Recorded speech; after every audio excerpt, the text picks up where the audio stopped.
remember the sky breaking. It was not a storm. It was not a natural disaster. It was an arrival. Their ships were knives of cold, dark metal.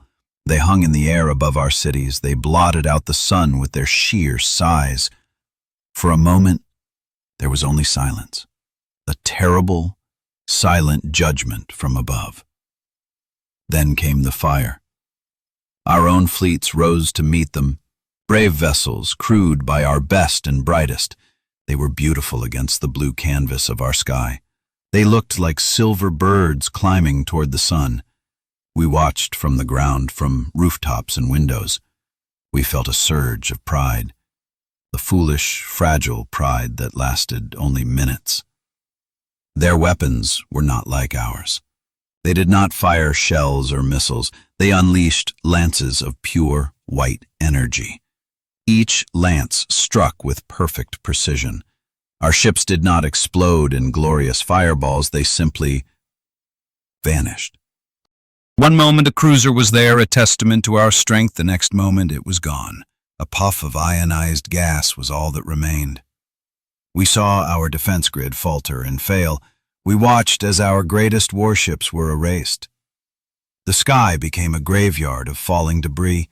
The silver birds fell back to earth as burning wreckage.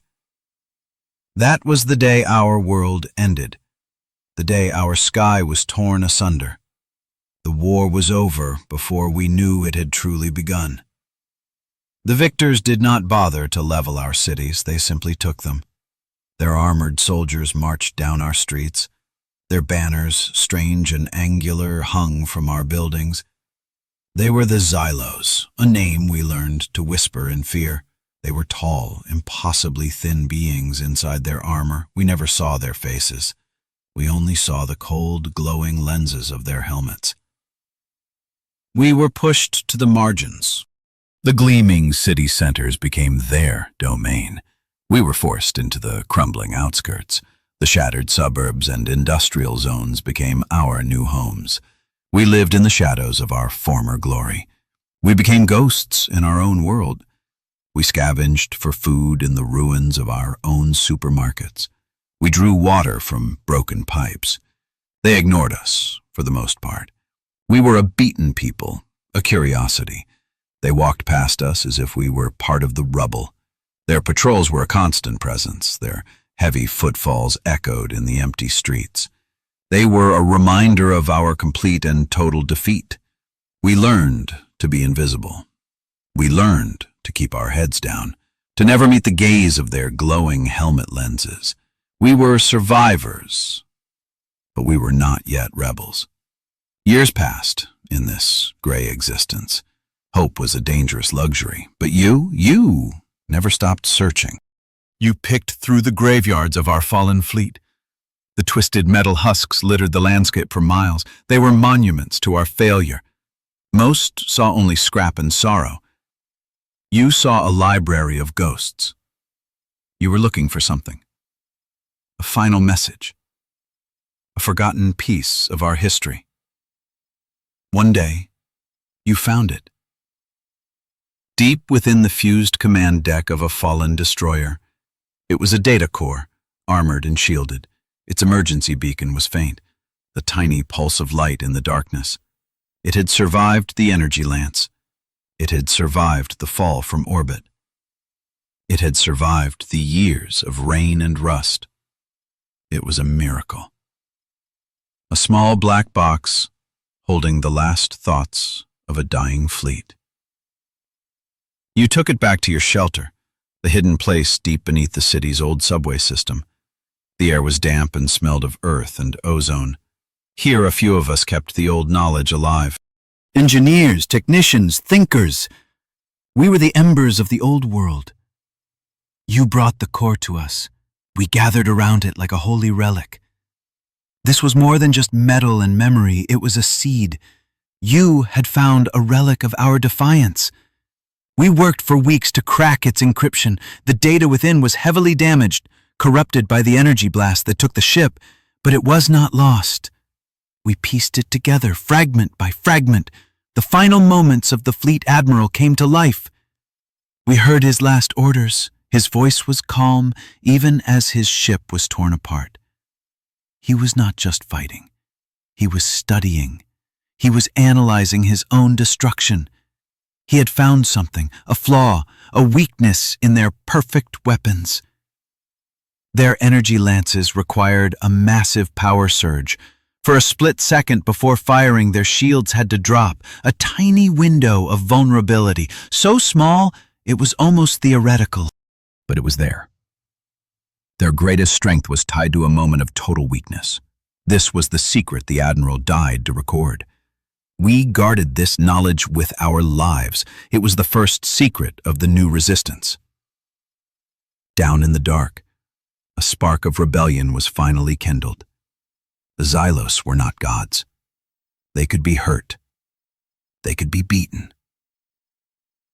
We looked at the schematics we had salvaged.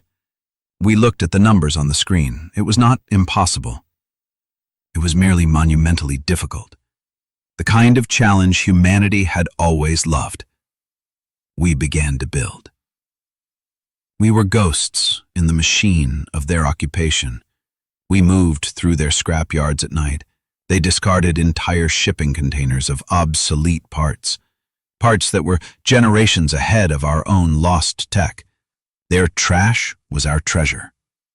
We stole power conduits and focusing crystals. We took navigation sensors and drive components. We became masters of salvage. Our first workshops were hidden, deep in forgotten service tunnels and abandoned factories. The clang of a hammer was masked by the noise of the city above.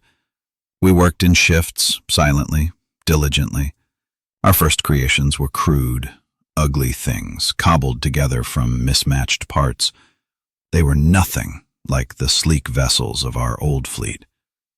We called them skips. They looked like they could barely skip across a puddle, let me tell you. But they had heart, and they had a purpose. They were built around one single idea: to exploit that single, tiny flaw in the Xylos defenses. They were small, fast, and packed a single powerful weapon: a kinetic slug launcher, a fancy name for a very big gun. It was primitive, a throwback to older forms of warfare. But it didn't require a massive energy signature. We could fire it without announcing our presence to every sensor in the system. Our first ships were born from their garbage. We were learning to fight back with their own refuse. The skips were ready, but a few ships could not win a war. We needed an army. Our people were scattered across the continent, hidden in pockets of civilization, in mountain strongholds and underground shelters. We were fractured tribes, each focused only on its own survival. You took on the role of messenger. You would carry the spark of rebellion to them. You flew one of the first skips. You traveled at night, flying low through canyons and ruined cityscapes. You navigated by the stars our invaders had stolen from us. At each shelter, you were met with suspicion. These were hardened people. They had survived by trusting no one. They saw your ugly little ship and your wild-eyed talk of resistance. They thought you were a fool, or worse, a Xylos trick.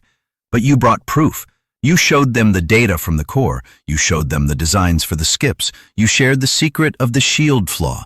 You spoke of a united front, of a day when we would no longer live in fear. Some were still afraid. They told you to leave. They said you would bring destruction down upon them. But in every group, there were those whose eyes lit up. The young, the restless, the ones who remembered a sky that was truly ours. Slowly, painstakingly, you brought the tribes together. Humanity began to stand as one again. We decided we needed to send a message, not just to our own people, but to our masters. We needed to show the Xylos that the ghosts in their ruins had teeth. The plan was simple: a small raid on an outlying energy depot. It was a low-value target, guarded by only a handful of their automated sentry drones. The perfect place to test our new ships and tactics. You led the attack squadron, a team of 3 skips. You approached under the cover of a storm front. Your primitive ships had a tiny sensor profile. The drones never saw you coming. You moved in fast, hugging the terrain. The depot came into view, a squat, gray building humming with power. The drones patrolled in their perfect, predictable patterns. They were efficient. They were also dumb as bricks. Your team opened fire simultaneously. The kinetic slugs tore through the air. They slammed into the drones with brutal force. Metal shrieked and sparked. 2 drones were obliterated instantly. The third managed to get a shot off. A lance of white energy seared the air where you had been a second before, but you were already moving. Your wingman finished it off. The entire engagement lasted less than 30 seconds. You destroyed the depot's primary conduit and vanished back into the storm. It was a small victory, a tiny pinprick against a vast empire. But for the first time in years, our masters felt something new. For the first time, they felt doubt. Their reaction was swift and predictable. They saw our raid not as an act of rebellion, but as an infestation, a pest problem to be exterminated. They dispatched hunter patrols into the ruins, sleek, heavily armed skimmers designed for pacification. They swept through the canyons and shattered cities. Their orders were simple: find and destroy any trace of resistance. They thought they were the hunters. We were about to teach them otherwise. This was our territory now. We knew every collapsed highway, every flooded subway tunnel, every treacherous mountain pass. We used their own tactics against them. We set traps. We laid ambushes. We turned the ruins of our world into a weapon. A patrol of 3 skimmers would enter a canyon. We would trigger rock slides, sealing them in. Then we would strike from above. You commanded one of these hunter-killer teams. You learned to think like them, to predict their movements. You would watch them for days, learning their patrol routes, identifying their command vehicle. One time, we led a patrol into the ruins of a downtown core, into a maze of skeletal skyscrapers. We picked them off, one by one. The echoes of our slug launchers bounced between the dead buildings. It created a confusing cacophony. They never knew where the shots were coming from. The hunters became the hunted. We were no longer just surviving. We were fighting. Our hit-and-run tactics were working, but they were not a long-term solution. We were whittling them down, but they had endless reserves. We needed a game-changer, a weapon that could level the playing field. Our engineers and scientists, our secret keepers in the dark, had been working on it. They were trying to weaponize the flaw in the Xylos shields. It was more than just firing a slug at the right time. We needed to control that moment. You spent time in the labs, helping where you could, fetching rare components from dangerous salvage runs. The project was called the Silence Engine. It was an audacious idea, a device that could generate a focused electromagnetic pulse, a pulse so precisely tuned it could overload a Xylos ship's systems. It would force their energy conduits to surge. This would trigger an emergency protocol, the very same one that dropped their shields before firing a weapon. We could force them to become vulnerable. The early prototypes were explosive. More than one underground lab was accidentally remodeled. But we learned from each failure. We refined the design. We found a way to stabilize the pulse, to focus it into a tight beam. The final version was a thing of beauty, a complex array of crystals and conduits. It didn't make a sound when it fired. It just sent out a wave of invisible, silent energy. But to a Xylos ship, that silence was a death sentence. You had helped perfect our greatest weapon. The Xylos were growing frustrated. Their hunter patrols were disappearing without a trace. They decided to make a statement. They assembled a retribution fleet, a dozen of their frontline warships. Their target was Twilight Peak, a mountain stronghold that served as one of our main command centers. Their intelligence was good, but ours was better. We knew they were coming, and we were ready to greet them. This would be the first true test of the Silence Engine. We moved our forces into the canyon surrounding Twilight Peak. We hid our skips in caves and rock overhangs. We placed the Silence Engine generators on the high ridges. It was a massive gamble. We were committing a huge portion of our fledgling fleet to this single battle. If we failed here, our rebellion might be crushed for good. You were in the command skip, orbiting high above the ambush zone. You watched their fleet enter the main canyon. They flew in a confident, arrogant formation. Their sensors swept the area, but they were looking for energy signatures, for engine heat. Our ships were cold. Our weapon was silent. They saw nothing. The trap was set. The order was given. The silence engines fired. From the ridges, invisible waves of energy washed over the Xylos fleet. You watched on your sensor screen.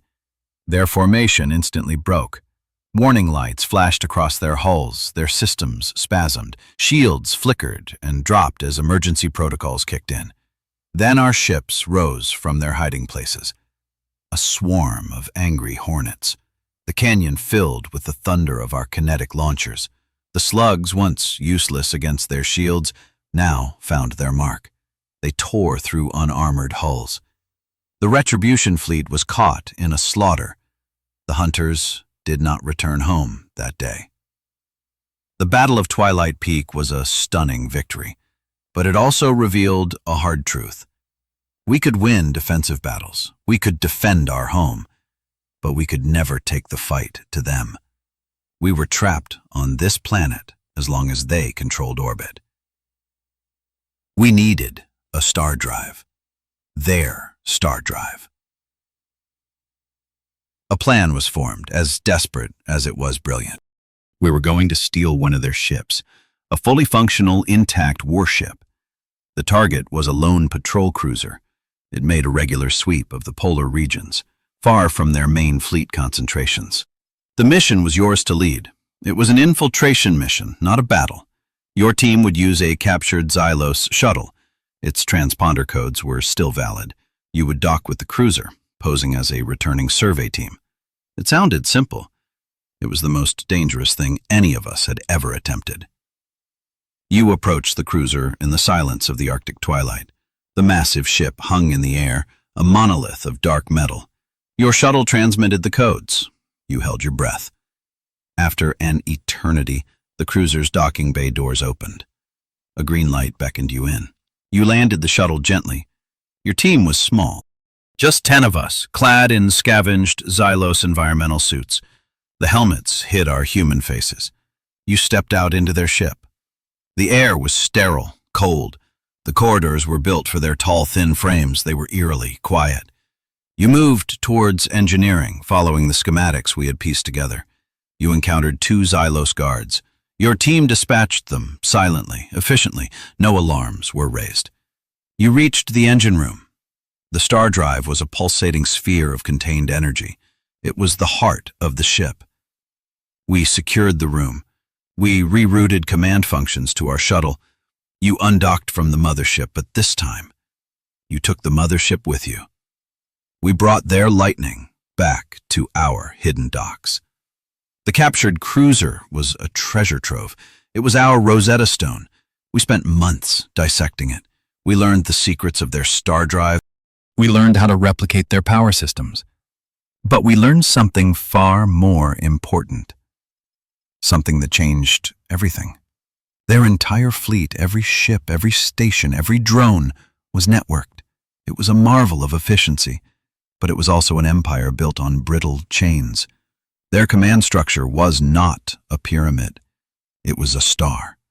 Every single unit answered to a single central mind. An automated battle command nexus located in high orbit. This nexus processed all data. It issued all orders. It controlled the entire Xylos military presence in our system. Without it, their ships were blind, their soldiers were deaf, their drones were statues. They had traded autonomy for perfect coordination. Their greatest strength was their most profound weakness. We suddenly had a path to victory. Not a war of attrition we could never win, but a single, decisive strike, a decapitation. If we could destroy the command nexus, we would break their power over us. The plan to seize heaven was born. It was the ultimate gamble. We would use everything we had, every skip, every salvaged weapon, the silence engines, and our newly captured cruiser. The cruiser would be our Trojan horse. Its transponders would get us close to the Nexus. The rest of our fleet, a swarm of over 200 ships, would follow in its sensor shadow. Once in range, we would unleash the silence engines. We would create a window of chaos. In that window, our fleet would attack the Nexus with everything it had. There would be no retreat, no backup plan. It was all or nothing. We would either free our world or die in the attempt. You stood on the bridge of the captured cruiser. It felt strange. The controls were alien. The displays glowed with their script. But the view outside was beautifully familiar. The curve of our world, the sea of stars. In the distance you could see it, the command nexus, a vast spinning ring of light and metal. It was the symbol of our oppression, the crown of the Xylos Empire in our sky. Your fleet was in position behind you, a silent, invisible armada. You gave the signal. The cruiser accelerated. It moved toward the Nexus on a standard approach vector. No alarms were raised. You got closer, close enough to see the individual weapon emplacements on the ring, close enough that your palms began to sweat. At the designated moment, you gave the final order. Fire. The silence engines unleashed their invisible fury. The Nexus, for a moment, simply hung there. Then, chaos. Lights flickered across its surface. Weapon pods swiveled aimlessly. Its powerful shields shimmered and died. Our fleet emerged from your shadow. 200 ships built from scrap and hope surged forward. Their kinetic slugs hammered into the defenseless station. Explosions blossomed in the silence of space. You watched as entire sections of the ring were torn away. The command ship at its center, the brain of the machine, went dark. The crown was broken. A profound silence fell over our communications channels. On the ground, people looked up. The sky, for the first time in a generation, was quiet. The Xylos ships still in orbit were adrift.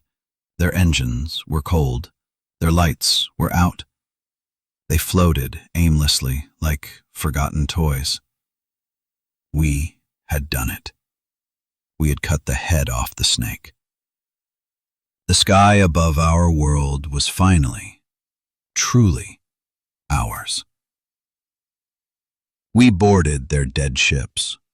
We walked their silent corridors. We stood on the bridges of their mighty warships. The handful of Xylos we found were disconnected, lost. Without the Nexus, they were little more than confused animals.